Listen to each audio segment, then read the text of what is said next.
जब से Kashmir premiere league का ऐलान हुआ है तब से इंडिया में एक हलचल मच गई है और इंडिया के क्रिकेट बोर्ड यानी BCCI ने हर तरीके से इस लीग को रोकने की कोशिश की।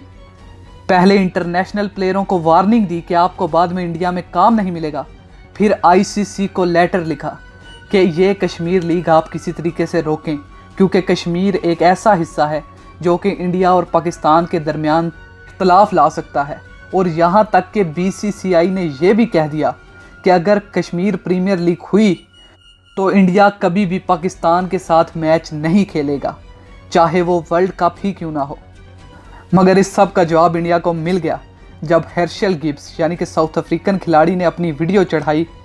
कि वो जहाज़ में हैं और वो बहुत जल्द कश्मीर पहुंच जाएंगे ये लीग खेलने के लिए,